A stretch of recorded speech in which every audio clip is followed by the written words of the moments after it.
Welcome to our continuing 2019 educational webinar series. I am Catherine Short, Partnership Marketing Manager for First Healthcare Compliance. At First Healthcare Compliance, we help you with a comprehensive compliance management solution tailored to your business, a hospital, hospital network, healthcare practice of any size, billing company, or skilled nursing facility. As part of our complimentary educational webinar series, we bring you experts from around the country to discuss relevant topics in the healthcare industry. We are so pleased to have Pam Joslin, MM, CPC, CMC, CMIS, CMOM, CMCO, CEMA, CMCA-E/M with us today. Pam has more than 20 years of medical practice management, billing and coding, reimbursement, auditing, and compliance experience. She is an engaging presenter via webinar, classroom, and conference on various topics that impact each step of the revenue cycle in healthcare practices. Pam has managed in medical practices ranging from single to multi-specialty groups, including ASC. She is an advocate of process improvement and maximizing and empowering employees to bring about the best practice results to your organization. She received her Master's of Management from the University of Phoenix. Pam maintains memberships in professional organizations to support her continuing cycle of learning in the ever-changing healthcare industry. Pam is a part-time instructor in the College of Healthcare Professionals, where she actively serves on their advisory board, and the CEO of her own consulting firm, Innovative Healthcare Consulting. A copy of the slides is available for download on the control panel. Feel free to submit questions into the question box on your control panel during the presentation. We will address questions at the conclusion of the presentation. Your PACOM and PMI CEU certificates will be emailed to you following the broadcast. Your PACOM certificate will come directly from PACOM, and your PMI certificate will come from our email. There is no need to request either one. Additional CEU opportunities will be available to BC Advantage members following the live broadcast. See their website for details. A download of the handout is available with a button on the bottom right-hand side of your screen. So Pam, welcome. Thank you very much, Catherine. It's my pleasure to be back with you today and to be able to talk to everyone about compliance program effectiveness, taking a closer look at auditing and monitoring. For ages, the Office of Inspector General, that are known to us as the OIG, has been reminding us that one of the 7 critical elements of the compliance program is the ongoing auditing and monitoring. So what we're going to look at in this webinar is the distinct differences, and also looking at the relationship and the roles and responsibilities between these two functions, how they should operate independently for your organization, and also how they work together in tandem to ensure that your organization is fully compliant.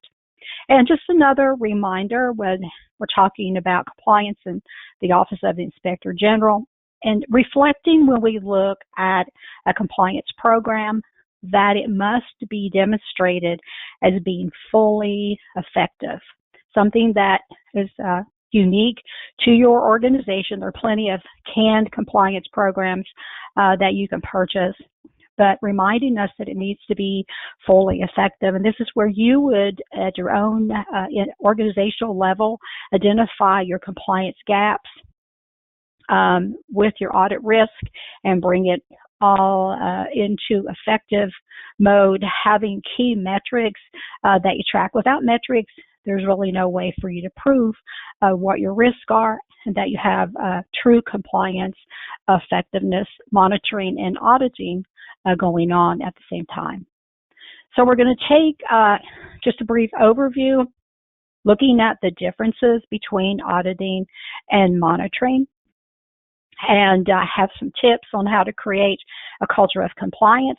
The term culture of compliance we've heard for decades, but we know there's some key tips that has to happen in any organization, no matter of the size, if you want to maintain or create and maintain a culture of compliance.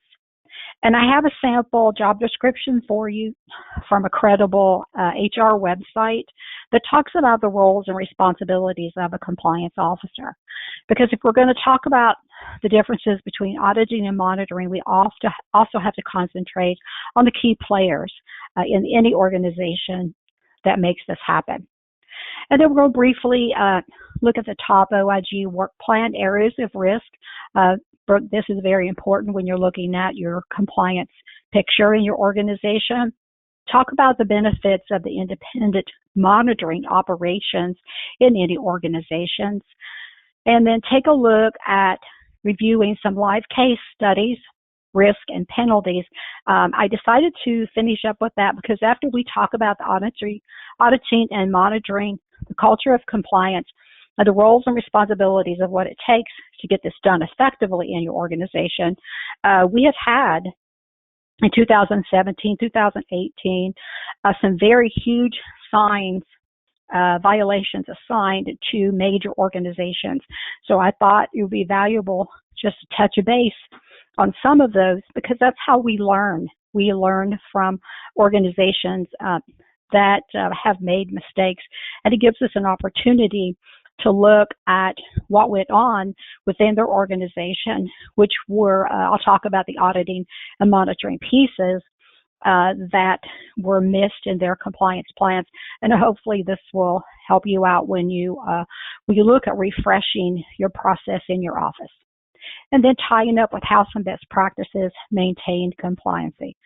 Just hearing from the best, you can look at where you are and take an opportunity to grow with what you have and make it better. So we always start in the beginning as to why we do what we do, because it helps organizations embrace your missions and your goals, and therefore are your goals in compliancy, and all your training needs to be tied and centered toward why are we doing what we do. So for years, we have healthcare compliance programs. They were just viewed as risk management practices to help us avoid regulatory violations and help us to keep up with the ever-changing healthcare laws. If you don't have a compliance program in place and you don't have the proper structure, it's very difficult, I would say almost virtually impossible to keep up with regulatory violations because we do have ever-changing we are just in healthcare with that ever-changing industry and environment.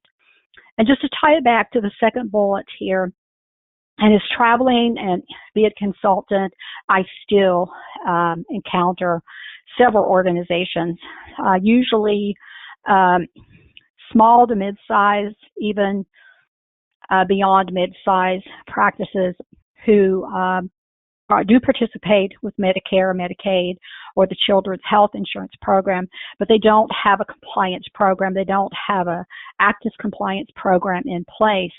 So this is always a reminder for them.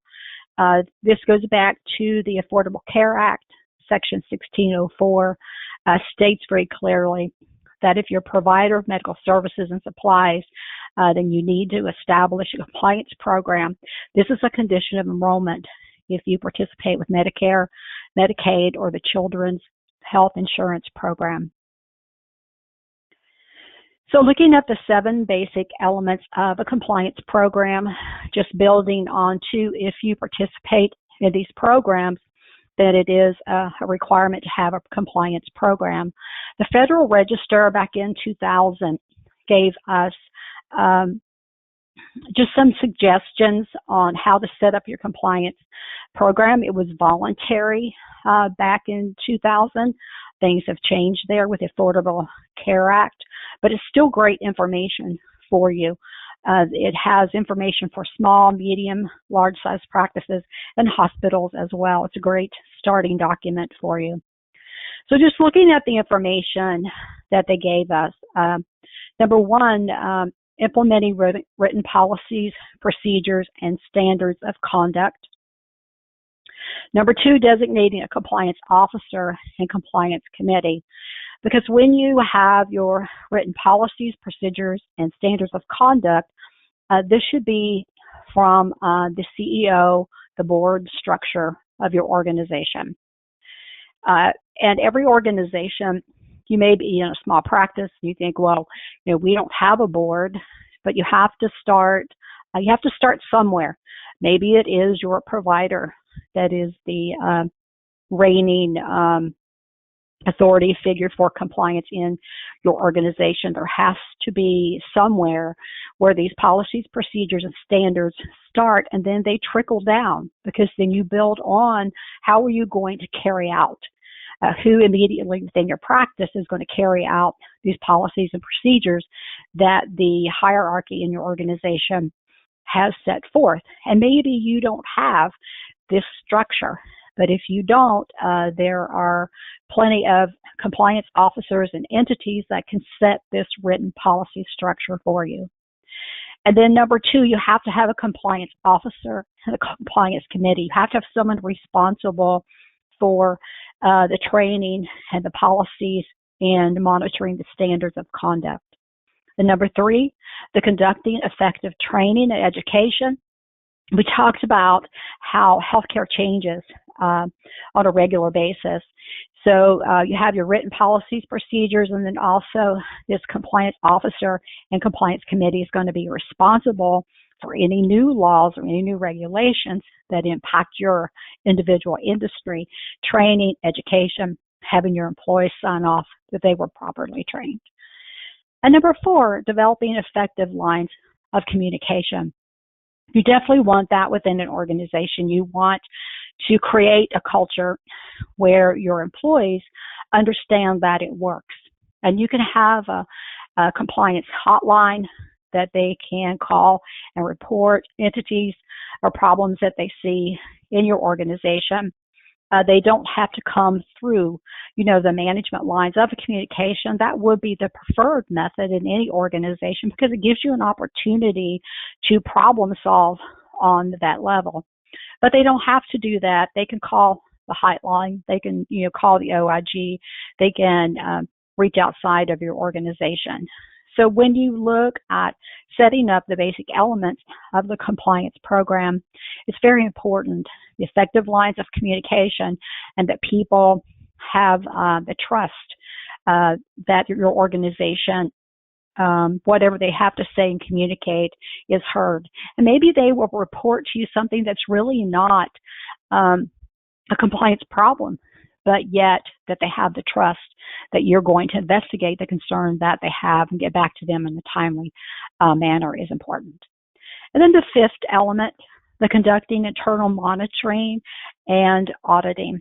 The OIG, like I mentioned, they have had the repeated importance of the monitoring and auditing of your high-risk areas, but there still is considerable confusion between the two and who has the responsibilities. So looking at the ongoing monitoring, this is a program manager's responsibility, not the compliance officer. So this entails establishing, maintaining controls. You have to have metrics, you have to have some kind of data to determine how you're doing. And you would do this on a continuous basis. And then with the ongoing auditing, this is reviewing the monitoring process. So you can see why this is two different entities, because you can't audit or you can't monitor yourself. So you have to have two different entities that work together for the greater good. The auditing, this is a spot check. And the review must be what we call independent and objective, which means for it to be truly effective and fit into the description, it should be done by people external to the program area that's being audited. And number six, looking at enforcing standards through the well-publicized disciplinary guidelines, letting your employees know that you as an organization, you take this very seriously. And that if there's failure to adhere to the compliance program, that there are disciplinary guidelines, a disciplinary process that will be approached to them. And number 7, responding promptly to detective offenses and undertaking corrective action.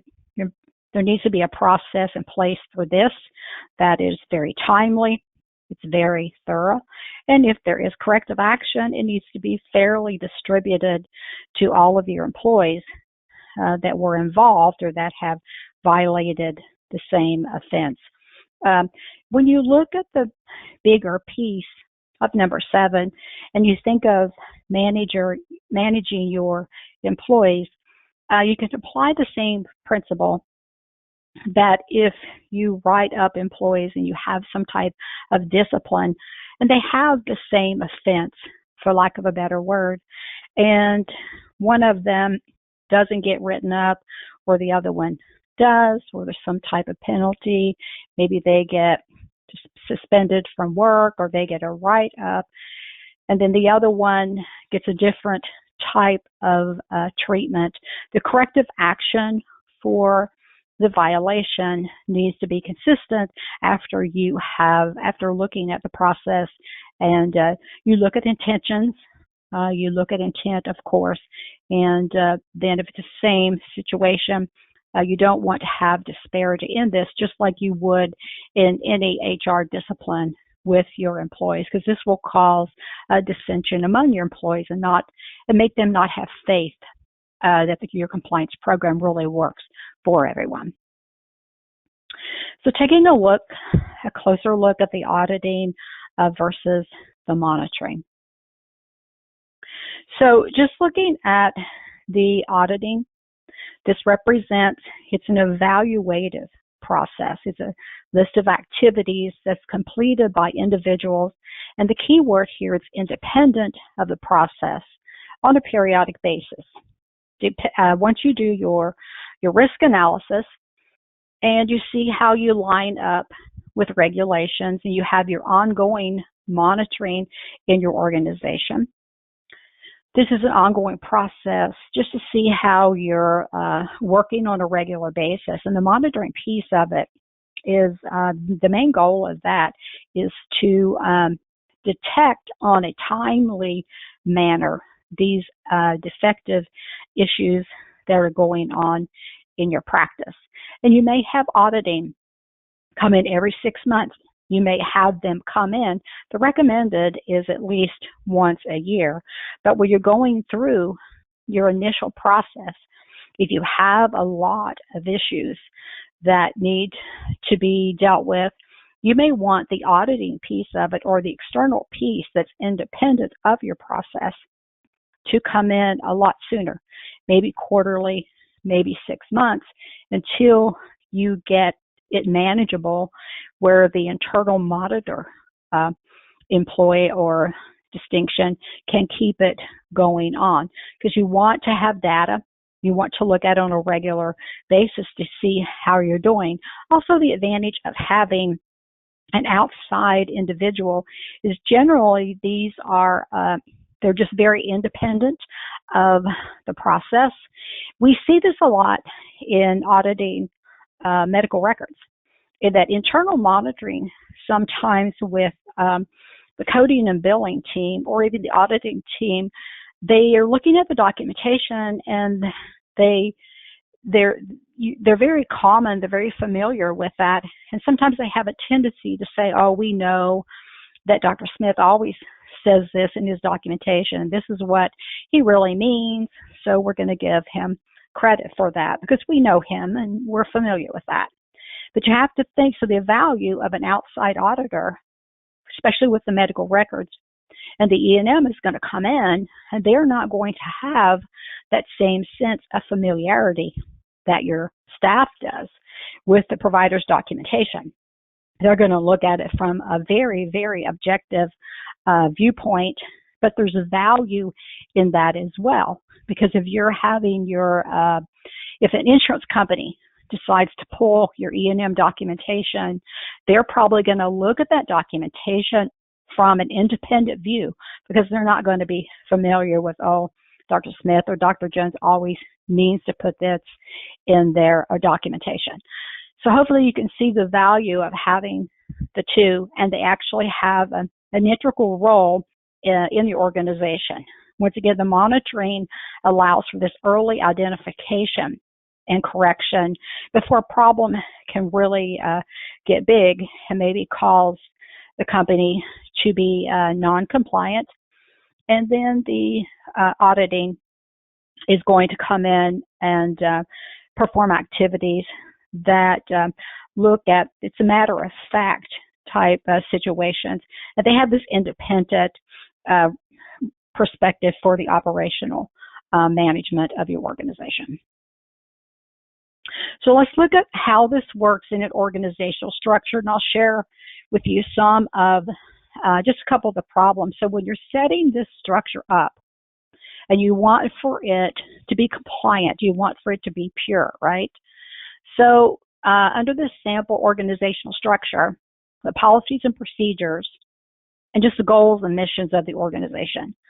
That's the role and responsibility of the board and the CEO.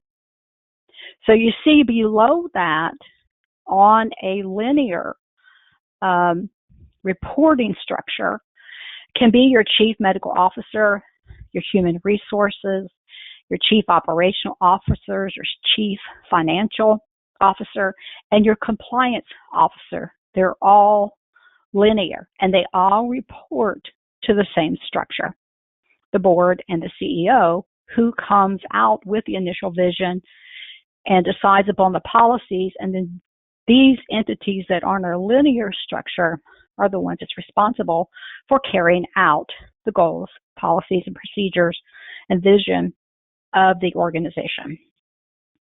So I've had this asked of me several times, and my response is always going to be that you need to check with your legal counsel. And that may seem like a cop-out. It's not intended to be, but I always want everybody to get the best advice, and I'm always open that people have different perspectives, and that's what makes healthcare interesting, and that's what makes healthcare challenging as well when you're talking about a topic like compliance. And the question I get is, I'm an office manager, and I have my management credentials, but I'm also, in my organization, I'm also a compliance officer. And the question I go back to is, how do you monitor or how do you audit yourself? Because if you're in a management position and you're overseeing all these processes in the practice, and especially if it's like the business office that has a great potential for problems for non-compliance, and it gets reported to you, and then you're over that area. So it's almost like someone is having a problem with what you manage. I believe that there's just too much opportunity there, and no one wants to be in a position to where you're looked at where you do things unfairly, because that's just not conducive for any organization. So what I've always been taught is that it needs to be a separate person, even if it has to be a consultant or an outside person. Some practices don't have the internal structure because of their size and resources to be able to have an independent entity that can monitor them. But I always go back to asking yourself the question of, you can't really monitor yourself because you're monitoring other processes. And if you're in direct management of the billing office and they report discrepancies to you, and it can almost be a conflict of interest. So once again, I'll always direct you to talk to legal counsel before you are over a billing, your direct line being over billings, or a practice, and you're also functioning as the compliance officer. Because just a second, we're going to look at the roles and responsibilities of that. And looking at the current responsibilities that you already have, can you really function in a capacity as compliance officer that's going to do what's best for your organization. So here we are, just sample roles and responsibilities of a medical compliance officer. So if you're running a business office piece, if you're running a practice, you already have a well-built, fully embellished job description before you. So just look at this sample job description that I'm going to go over here. And this comes from a credible HR site, but this is all encompassing. So just time-wise, can you handle this time-wise? And there's also conflict of interest, things that I think you'll be able to see in this. So looking at the corporate compliance officer, this position will establish, they'll implement the effective compliance program, and the goal is that to prevent illegal, unethical, or improper conduct. So as a compliance officer, they're going to act as a staff reporting to the CEO and the governing board. This is just a structure that I presented in the previous slide. And their primary function is going to be to monitor and report results of the compliance and the ethical efforts within the organization. And they're going to provide guidance to the board and the senior management on matters that relate to the reporting and compliance metrics that the organization has provided for them to measure. So as a corporate compliance officer, you're going to work with the compliance committee, and you're going to be authorized to implement all the necessary actions that ensure that you meet these objectives of the effective compliance program that have been set forth by the CEO and the governing board. And of course, you're going to have general counsel at your disposal to be able to consult with them, to learn from them on areas that need resolved that can become very difficult, legal compliance issues. It's almost like staying in your lane. You know, you have a role as a compliance officer, and staying in your lane and not crossing over and making legal decisions, because as a compliance officer, if you're an attorney and you're functioning in a practice as a compliance officer, that's one thing. But it's very important to stay in your compliance lane and surround yourself with the right type of officials that can lend the correct advice to you. So as a compliance officer, you're going to be able to also respond to any violations, rules, regulations, policies, maybe even standards of conduct. You're going to be responsible for developing and overseeing the whole system of handling these violations. In a couple slides down, I have this grid for you that follows you through all these processes, and it gives you some great information when you're looking at the structure of your program, and you're going to see where a lot of these responsibilities, they fit right into this grid that we're going to look at in just a minute. So also you're going to be an independent review, an evaluation body to ensure that these compliance issues and concerns within your organization, they're being looked at appropriately, they're being investigated and resolved. That falls under your responsibility as well. Going to monitor as necessary, coordinate compliance activities with other departments. Remember, you saw the board and the CEO as your governing boards, and then HR and all these other departments are all linear with you. So as a compliance officer, you're also going to be able to work with HR and the chief medical officer, CFO, COO, just depends on how your organization is structured, looking at their compliance activities and partnering with them to identify any trends. Looking at reasonable accommodations that may need to be made to individuals with disabilities. This is where you could be working with the HR department. Develop, initiate, maintain, take on the responsibility, looking at revising of the policies and procedures just for the general operation of the compliance program and how these activities relate to preventing this illegal ethical and improper conduct. You will manage the day-to-day operations of the compliance program, develop, periodically review, looking at your standards of conduct, look at it on a continuing basis, look how relevant it is in providing guidance to management and your employees, collaborating with the other departments on their compliance issues, making sure that if they have any investigative problems, that it's followed through in a timely manner to resolve as well.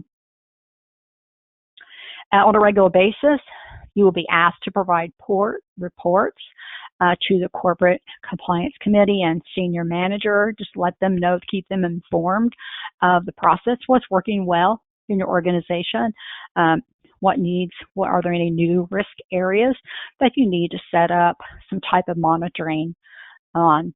Looking at ensuring proper reporting of violations or any potential violations as appropriate, establish and provide direction and management of the compliance hotline. Looking at maintaining the effective compliance communication program. What you're going to look at is use of the compliance hotline. Look at any problems that you have with standards of conduct and understanding any new and existing compliant issues that come into healthcare and what policies and maybe procedures that have to be trained on new in your organization, and monitoring the performance of the compliance program and all its related activities on a continuing basis, and of course taking the appropriate steps to make it more effective. So just looking at the sample roles and responsibilities, I think you can start to understand why having this separate is very, very important in any organization. Once it's a lot and you already have a well-defined job description as a manager, whether it's over your whether you're over billing or whether it's over your practice, so trying to incorporate the full descriptions and roles of what a true compliance officer is, would be very, very, I think it would be very hard to do both jobs and give them justice and serve your organization well. Plus looking at the potential conflict of interest. I do want to share a story here when it comes to the hotline and you're setting up the structure. I ran into someone when I was doing the training, and she was talking about that she had a compliance concern within her organization. It had to do with her immediate boss. So her office was next to her immediate boss, and it was a true compliance. She had already checked that out with the governing bodies, so to speak, and they had told this employee it was a violation. And but she went to call the corporate hotline. And when she called the corporate hotline, the phone rang in the office next to her.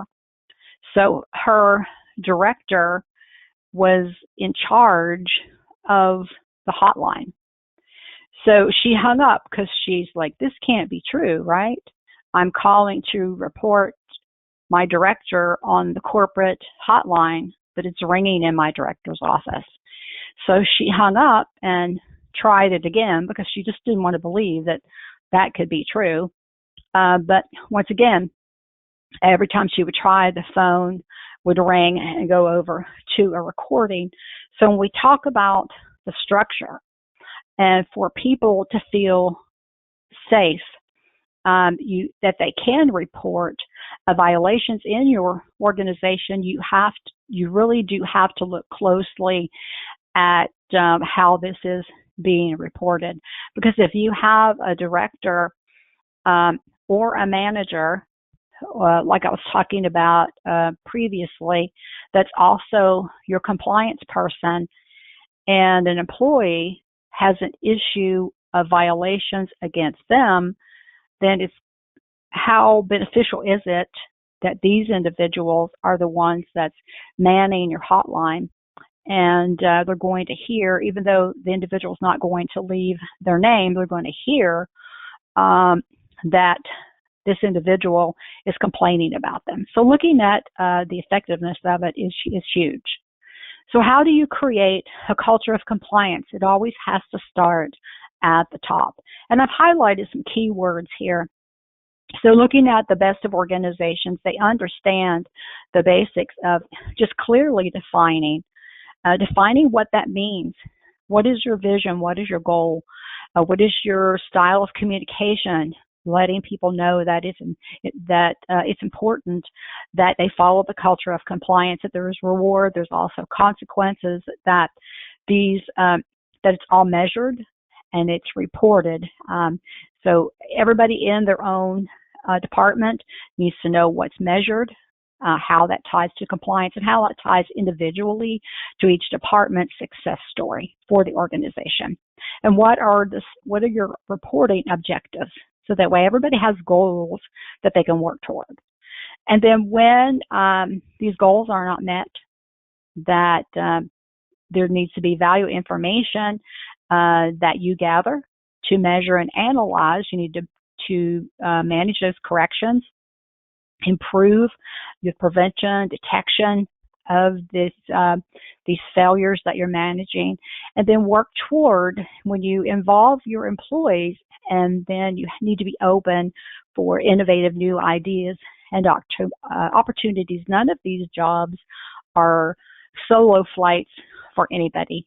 It takes a village to manage this culture of compliance. And the more people you have in your village, your work village, that feels like they're part of this organization and that you have good communication, the better success you'll have with the whole program. So looking at successfully elevating your compliance management, looking at the strategic advantage. So I have highlighted here, compliance must be embedded in a firm's culture. It has to be part of your core business model. It has to be reflected from the top. It has to start with leadership, or either employees are not going to take it seriously. And lastly, all firms have a culture with respect to compliance that may vary. But looking at the overall and how it functions, it needs to serve and foster the compliance efforts. And if it doesn't, then there's really no point in trying to have an effective compliance program in your organization if it doesn't start with leadership and you aren't serious about how you communicate it and how it's mirrored in front of your employees. So just a reminder here, just in a few easy steps, looking at starting with leadership. The company's senior executive, the board of directors, that goes back to the organizational structure that I provided for you in the previous slides. It all starts there. It has to be fully supported and engaged with the company's compliance efforts. So if you have senior management and they're not actively supporting and cultivating this culture, then you're just going to have what they call a paper compliance, or you're just going to have a compliance book that's on someone's shelf. But it doesn't meet the definition of what the Office of Inspector General challenges with. It's not an effective one. And step 2 here, aligning the compliance with the enterprise risk management. Looking at the compliance program should address the risk areas that are very unique to your individual specialty. You train and you test. And companies that invest in employee training have better retention rates than others who don't.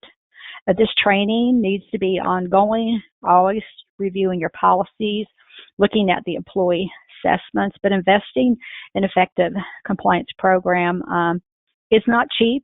There is a cost to that, but when you look at some of the figures I'm going to show you in a little bit about organizations that are huge, and you think that they have well-defined cultures of compliance and compliance plans, the penalties are just huge if you don't have the correct monitoring and auditing in place. Incentivizing the ethical behavior. This is where compliance can be tied to compensation, and employees are much likely to learn, adhere to, and work with you in this everyday duties if it's very clear about rewarding their ethical behavior And you also have the disciplinary piece of that. It all ties together nicely in an organization. You need both pieces of that. And don't ignore your compliance mistakes. You're going to have mistakes. You're always going to be challenged with maybe new risk areas that come up, and then maybe you need to modify and retrain some of your employees when you have something like that come up. And using effective technology, we have spreadsheets that we can use as far as tracking compliance, but you have to have some type of compliance technology in place so that you can monitor month to month, quarterly, whatever your process is, so it can be effective, because you have to share results. You have to share results with your employees, not deep down CEO board level details, but letting them know and the metrics, whether you're up or whether you're down, whether you're meeting compliance in their areas or whether there's areas where they can improve. And this kind of bonds everybody together from the top for all your employees so that we can all participate in this culture of compliance. So just looking at, here's the grid that I shared with you, and you have to know what to measure in your organization. You don't want to measure things that are not effective. So what to measure and how to measure, I'm just going to go over some of these briefly with you, as this goes on for quite some slides. But I'm going to tie this into some of the other important concepts that I've talked about before. So when you're looking at what to measure, looking at the accessibility of a reporting system, and then how do you measure that? You would be able to measure that by involving your employees and your managers and asking them if the reporting system is accessible to them. Is it available in languages that are most spoken in the organization? So here's a great one that everybody should be paying attention to, no matter the size of your organization, is the adherence to the 60-day overpayment rule. You would look at, have some type of tracker looking at the days to open or days to close that do not exceed that time frame. You would have information on your efforts to identify your status benchmarks, your specific days to complete, etc. Tying back to what to measure goes back to what's going on in compliance. We have our basic compliance concerns, but then when we have new rules, someone has to monitor that as well. And do they have trust in the system? I've talked about that before several times. Do you feel you can freely report ethics and compliance issues without fear of retaliation from managers? I shared an experience that I ran into, and I also have experience. I worked for a large organization that on a regular basis, they would evaluate this in their organization. And the premise was that you could dial into the survey about ethics and compliance and about your directors and managers, and no one on the other side that was populating the data could see your user information. But there were people in this organization that did not trust that. So they wanted to respond, but they would not respond from their own computers because they did not trust the organization, that if they spoke freely about compliance issues, that they wouldn't know it was them. So they opened up a boardroom with computers, and employees could go in with a generic logon and go ahead and do the survey. So we talked about communication and trust, and in the best of organizations, they're going to have individuals that may have some other way to freely report. But as I shared before, having someone that your employees report to directly may not work for you if that's the individual that they have to report to on the hotline or some type of ethical or compliance issues. All right, when we look at the reporting and the investigative process, we talked about timeliness as well. So whatever you choose to report in your organization, you want to be looking at like 5.6 here, when you're looking at your hotlines or hotline calls or matters brought to the attention of the compliance department. Once again, getting into areas of conflict. If someone calls and the complaint is about you, it's just a temptation not to report that. So looking at all this information and setting up a true compliance program where everyone is free and no one feels like it's conflict of interest is the pure way to go about this.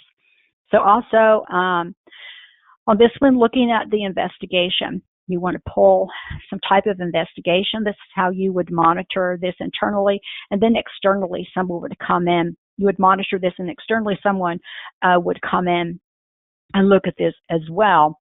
Looking at on 5.11, published reporting system. Is there a hotline? Is there a compliance officer? How do we report? How do we find information? Looking at 5.15, the discipline for non-compliance.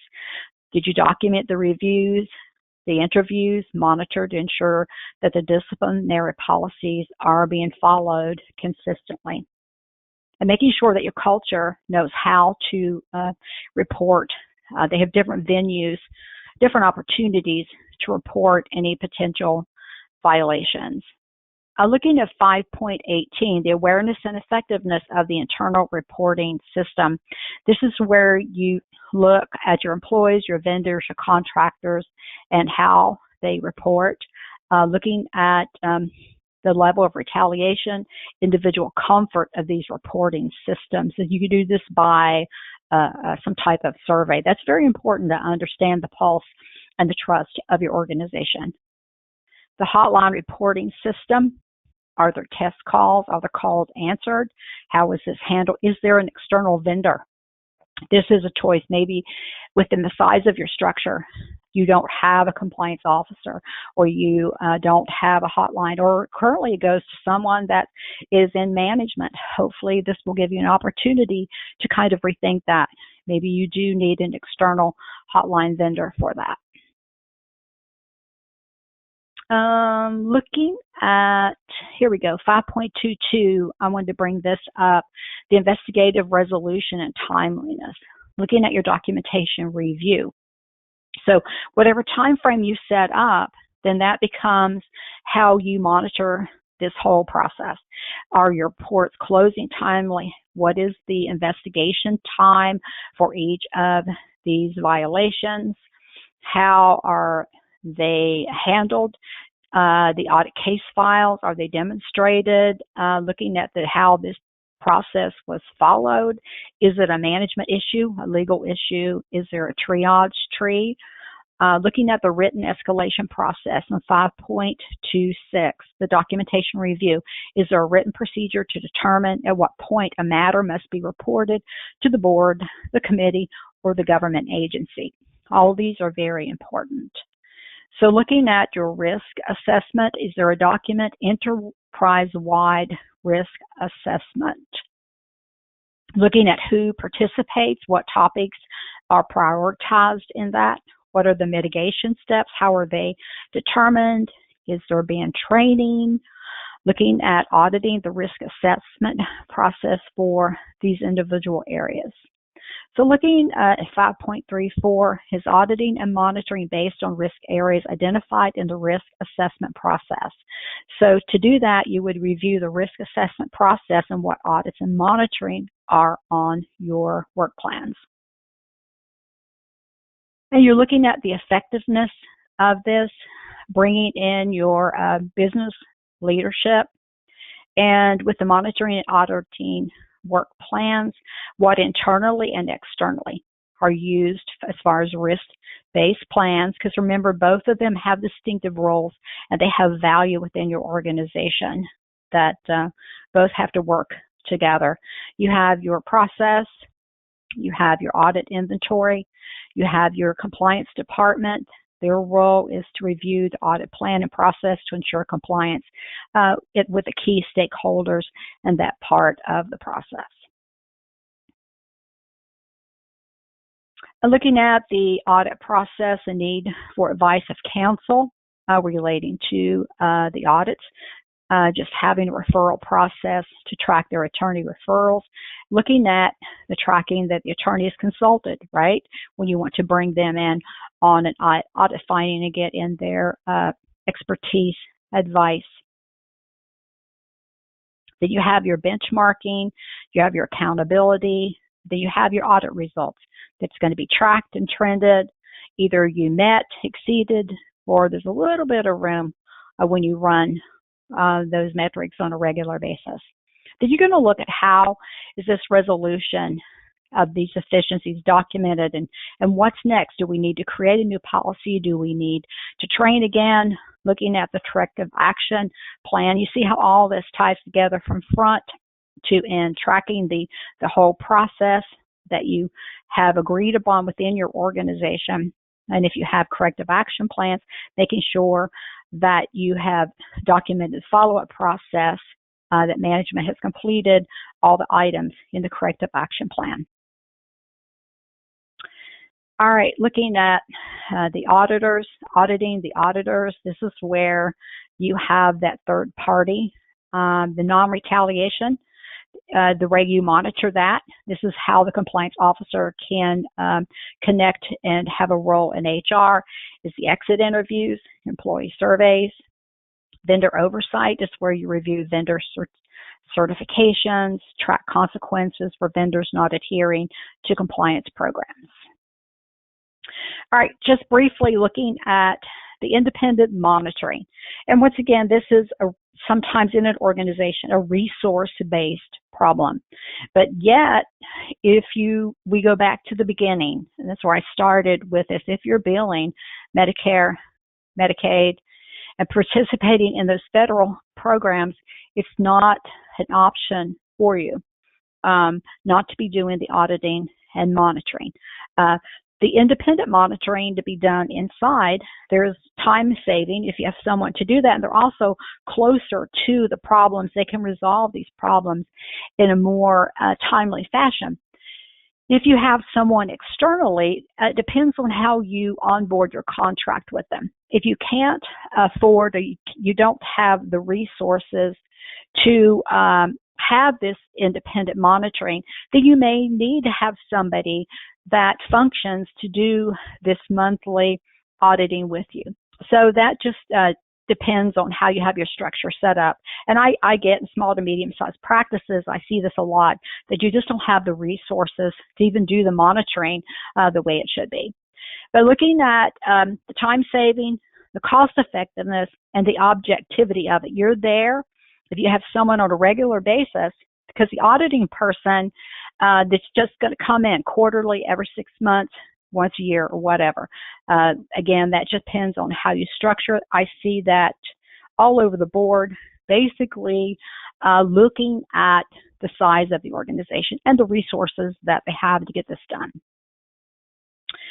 So looking at the Office of Inspector General, the OIG updates for January, every organization, this should be part of your compliance plan as well. And I just pulled up here for you some of the recently added items.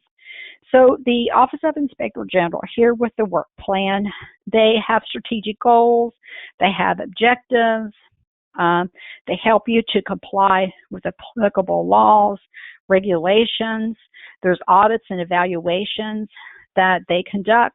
So every organization, and what you want to do, you want to follow this on a regular basis. It's updates quarterly, but you do want to go in and check on it to see if any of the guidance that they have, like the recently added items, or what their focus is going to be, the upcoming focus, you want to check these to see if any of them ties to the type of services that you provide in your organization. This is a great heads up. It gives you an opportunity. You should have the auditing and monitoring in place in your organization already. But what this does, it kind of gives you a heads up, because then you will be able to maybe move that up on your list of risk and take a closer look at what you're doing in your organization.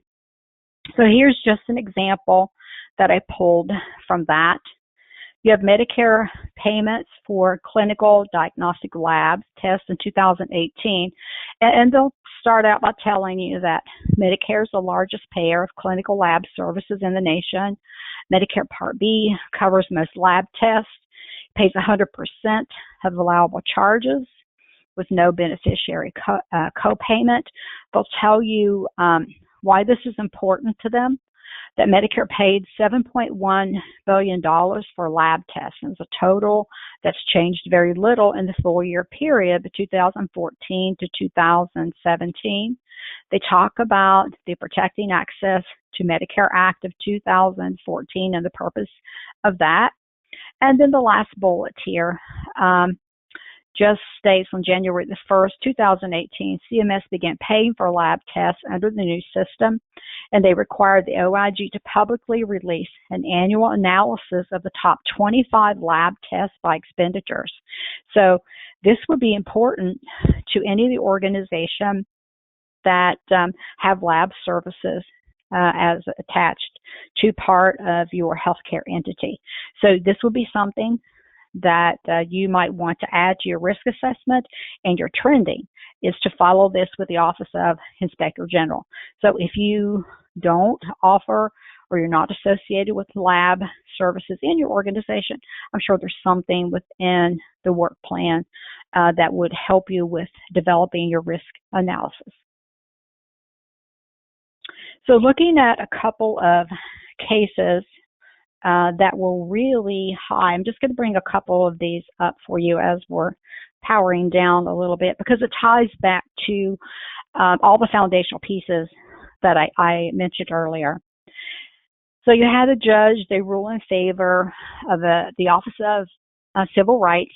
It requires a Texas Cancer Center to pay $4.3 million in penalties for HIPAA violations. So what happened, this was at MD Anderson, and it's a degree granting academic institution, Comprehensive Cancer Treatment Center here in Houston, Texas. And what happened with them is that back in 2012, 2013, there were 3 separate data breach reports that involved the theft of an unencrypted laptop from the residence of the MD Anderson employees, and also the loss of 2 unencrypted universal serial or USB thumb drives containing unencrypted electronic protected health information of over 33,000 individuals. So the OCR investigated and found out that MD Anderson, they had the written policies, encryption policies, that went back as far as 2006. And that their own risk analysis had found that the lack of the device level encryption was a high risk, right, to the security of the EPHI. And if you have providers that have laptops, this should be a high risk when you're looking at your risk assessments for your organization and your compliance plan. But they did not begin to adopt these enterprise-wide solutions to implement the encryption of the EPHI until 2011. And then it even failed to encrypt its inventory of the electronic devices. So they argued, of course, but then the ALJ agreed that their findings were upheld, so their penalties for non-compliance with HIPAA and the amount of exposure came to $4.3 million in penalties for HIPAA violations. So there's another one with Anthem. Let me squeeze this in here. Anthem paid the Office of Civil Rights $16 million in record HIPAA settlement. This is the largest U.S. data breach in history, and this has to do with the implementation of improper measurements for detecting hackers. IT has to be in healthcare one of the biggest challenges that we have. And that the large healthcare entities, because they're a healthcare entity, this is a risk factor for them. Like if you have PHI, that is a risk factor for any organization. So coverage of that And all aspects, especially in IT, need to be closely monitored on your compliance plan. And what happened is they had insufficient procedures to regularly review their information system activity. Their failure to identify and respond, or even know that they had security issues, cost them a big $16 million. All right, looking at best practices, working with management to identify, make a list of ongoing compliance high-risk areas. And this depends upon your individual operational areas. Are you tied to technology? Do you have EPHI? You can see by just a couple of these large organizations breaches, it's very costly. And I hear this all the time, we can't afford a compliance program, but I think you can't afford not to have some type of compliance program going on in place that is effective. Number two, looking at the compliance audit plan that will evaluate ongoing monitoring and auditing, two different processes here. Number three, ensuring responsible program managers are engaged and looking at the high risk areas and ranking them in level of risk. You need to know what are your top high risk areas. And that's the way you form your processes and your policies and procedures. These are the risk areas that you report on a regular basis. Number four, ensure that program managers adequately develop and implement monitoring plans that address. You can see how all of this ties together. You decide what to measure, how you're going to measure, how frequently, who you're going to report to. And number five, determine if the program managers have calculated the potential damage or risk can cause. They have HIPAA penalty charts out there for everybody. There is subjectivity when they are assigning some of these penalties, but generally, if this is a high-risk area for you, you had policies and procedures in place, and you did not follow them. You can see with Anthem and the MD Anderson that the penalties are very, very high for organizations that let these processes fall through the crack with their compliance plan. But you do need to look at the direct and indirect financial consequences. Determine whether your ongoing auditing is sufficient enough, looking at the internal controls. Number seven, you would want to make sure you have your corrective action plans in place. 8, look at the results of your auditing and monitoring on a regular basis. Report to your CEO, your board level compliance committees. And number 9, always engage other compliance experts to work independently. They'll give you a fresh, different view, a perspective on what you're doing. They will help and partner with you in evaluating the effectiveness of your compliance plan. So just in powering down here, start with your leadership, engage your employees, create an organizational structure to follow the guidelines of the Office of Inspector General. Looking at, you have to have a compliance officer with specific roles and responsibilities, work together for your policies, procedures, decide within your organization what you're going to measure, how you need to measure. This ties back to your individual risk areas. Have processes externally audited at least once a year. And you just do this circle over again. You get your feedback, you train, you retrain, you make new policies and procedures as needed, and continue to monitor internally.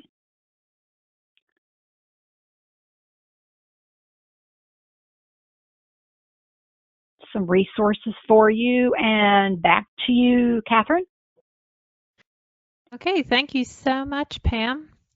That was very, very informative. And we had a few questions that came in. So as a consultant, what is the biggest challenge you see with monitoring and auditing in organizations? The biggest challenge? That's a great question, Catherine. And the biggest challenge is resources.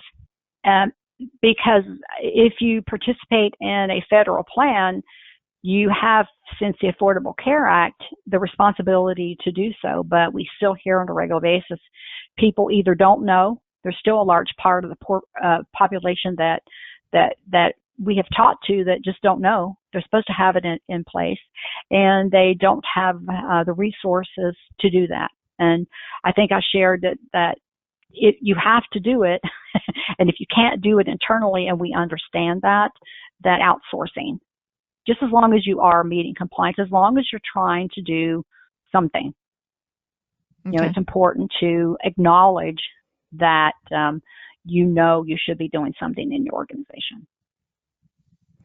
All right. And what is the best way to get our practice on board with compliance? The best way?